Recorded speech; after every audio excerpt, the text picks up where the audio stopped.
I'm not sure what urged me to start reading this gigantic book while I was in the middle of reading 4 or 5, let's be honest, 11 different books. I have a problem, I realize that. I guess I thought it would take me forever to read, so I might as well start it now, but once I started reading The Way of Kings, all the other books took a backseat. The Way of Kings is book 1 of the Stormlight Archive. This is the first book in what is going to be a 10-part epic fantasy series.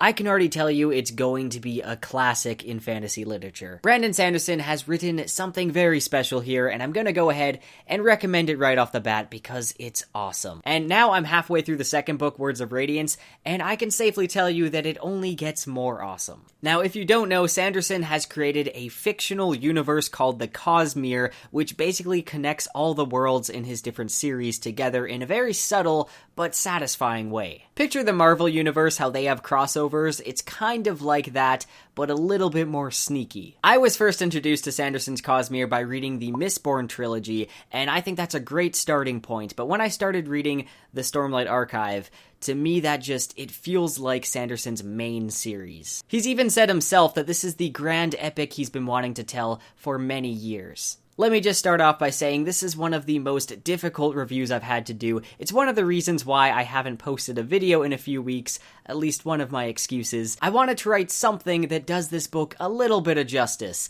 and I'm gonna fail at that. This review will be spoiler-free. I'll be going into some detail on the world building and the characters and the themes, but first let's talk about the beginning. The story picks up from the viewpoint of Seth, an assassin who is sent to assassinate the king of Elithkar, becoming known as the Assassin in White. Oddly enough, the Parshendi, a race of beings who are sort of like cousins to the docile Parshmen, take responsibility for this assassination. This causes the 10 High Princes of Elithkar and the new king to unite together, creating a vengeance pact which basically starts this big war with the Parshendi, which takes place on the Shattered Plains. And this is where the majority of the book takes place, on this shattered battlefield with deep chasms where the Alethi soldiers are fighting against the Parshendi. So now with the main situation set, let's move on to the world building. The story is set in the world of Roshar, which is frequented by high storms. These violent storms with incredible power have had a hand in shaping much of the ecosystem. The majority of plant and animal life have specific features to protect them from these high storms. Many plants have shells, trees fold in their branches, and a lot of the animals also have shells and are land-living crustaceans. Such as a chawl, which looks a lot like a hermit crab. It's often used to pull carriages and heavy equipment. Even Roshar's version of a dog, which is called an axehound, is covered in hard carapace rather than soft fur. And I can't forget the chasm fiends, which are these monstrous great shell creatures that dwell in chasms in the Shattered Plains. The High Princes and the Parshendi hunt these for sport as well as to collect their gem hearts, which are a huge income for the current war. Speaking of income, the currency in this world is very unique.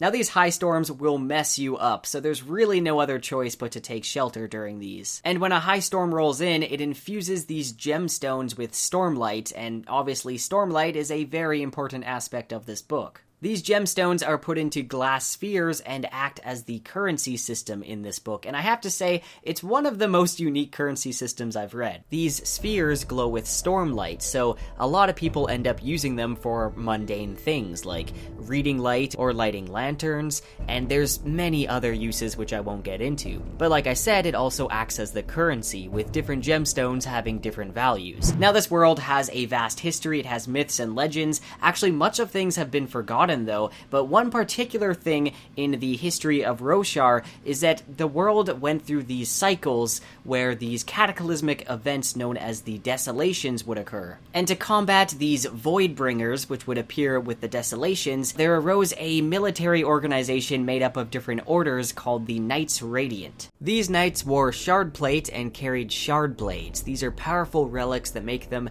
nearly invincible. The blades can be enormous, yet somehow weigh very little steel, and they cut through stone and flesh like butter. However, after the last desolation, the Knights Radiant left their shard blades and armor and disappeared. These relics are now scattered about, with many of them in the possession of the Alethi High Princes and the King. Something to note with Alethi society, if you ever plan on world hopping over there, you should probably know this, there is a prejudice when it comes to eye color. Dark-eyed people are considered lower than light-eyed people, so obviously the light-eyed are the nobles and other high-ranking figures, while the dark-eyed are the working class and the slaves. What's interesting though is that it's said if a Dark Eyes kills a shard bearer and takes his shard blade, he becomes a Light Eyes. Another thing that I really enjoyed about the world building in this book is that Brandon Sanderson somehow seems to mix sci-fi qualities with fantasy, and he does this so well. Roshar doesn't feel like a remix of like medieval Earth with dragons or something. It feels like a completely different world with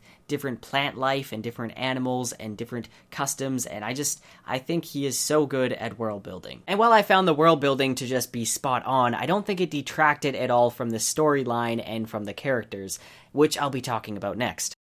The Way of Kings is told from many different perspectives. There's a ton of characters, and in the interludes you'll even get the perspective of some of the minor characters. But I would say overall there's about 3 that get the most amount of time, and that's Kaladin, Dalinar, and Shallan. Each book in the Stormlight Archive series focuses a little bit more on the backstory of one certain character, and for The Way of Kings that's Kaladin. So he's sort of like our main protagonist, and I'll start off by talking about him. After the prologue with the assassin in white who kills the king, we're introduced to Kaladin Stormblessed. Kaladin is a Dark Eyes who is raised by a surgeon, and in Chapter 1 we see him as a soldier in one of the High Prince's armies. But then right after in Chapter 2 there's a drastic change where suddenly Kaladin is branded as a slave and is being hauled away in a slaver's caravan, and you don't really figure out what happened until much later on, and I won't spoil that for you. But while he's in this slaver's caravan, we're introduced to a really fun character named Silfrena, or Sil. Now, Sil is a Spren, and Sprens I probably should have mentioned in the world-building aspect of this video, but Sprens are these weird fairy or sprite-like creatures that are seen in almost every region of Roshar. These creatures, or sprites, come in many different forms. There's rain spren that appear when it's raining, there's anger spren that are around people that are angry, there's fear spren around people that are afraid. There are many different kinds of spren, but really not that much is known about them, except for that they can choose who sees them and who doesn't. So not everyone is going to see the same spren floating around. Now, Sil is a wind spren, and she appears to Kaladin in the form of a young woman made out of flowing wind. She begins following him around and interacting with him, which is very unique because most spren don't have anything to do with humans except for maybe the odd prank here and there. But Sil seems to be the exception. She's no ordinary wind spren. I have to say that Kaladin and Sil are 2 of my favorite characters. Now, Kaladin is sent to a war camp in the Shattered Plains to work in a bridge crew. Now, bridge runners are the unfortunate men that have to carry heavy bridges on their shoulders and run ahead of the army to place these bridges between the chasms so that the soldiers can walk across. All the while, Parshendi are shooting arrows at them, so it's a very dangerous job, hence why it's given to the slaves. And to make matters worse, Kaladin is assigned to Bridge 4, which is notorious for having bad luck. Now, I won't go any further into Kaladin's story, but for the most part, it is him surviving Bridge 4 and using his surgeon skills to keep his bridge members alive. Since Kaladin is a Dark Eyes, he has a very strong hatred towards the Light Eyes, but despite this hatred, Kaladin is one of the most honorable characters I've ever read in a book. Moving on to the next character, who is also in the Shattered Plains, but in very different circumstances, that is Dalinar Kholin. Dalinar is a light-eyed high prince. He is brother to the king that was assassinated and uncle to the new king of Alethkar. He owns a shard blade and shard plate, and he was once known as the Blackthorn, but now that he's gotten older, rumors begin to spread that he's sort of losing his touch. The reason being that Dalinar, whenever a high storm comes, he begins having these strange visions. That's really about all I can say without getting into spoilers. We also get the perspective of Adolin, Dalinar's son, and so through Adolin and Dalinar, we get a better perspective at the Light-Eyed Society and the nobility, and also at Shardblade blades and shard plate, which are really awesome concepts. Now, shard blades, they actually bond to the shard bearer, so if you want to wield your sword, you have to summon it by waiting exactly 10 heartbeats. Then if it's knocked out of your hand or you drop it, it will fade to mist and you'll have to wait another 10 heartbeats, which can be a big disadvantage in the heat of battle. This leads me to the next protagonist, Shalyn Devar. She is also such an awesome character, and through her eyes we get to see a lot more of the world, because Kaladin and Dalinar tend to just stick around the Shattered Plains, but Shalyn gets to see a little bit more of the world. Shalyn is a Light Eyes from a fairly low-ranking family, and because of a desperate situation, she has to travel to Kharbranth and become apprenticed to Yasna Kholin. Yes, it is pronounced Yasna, though I still say Jasna in my head.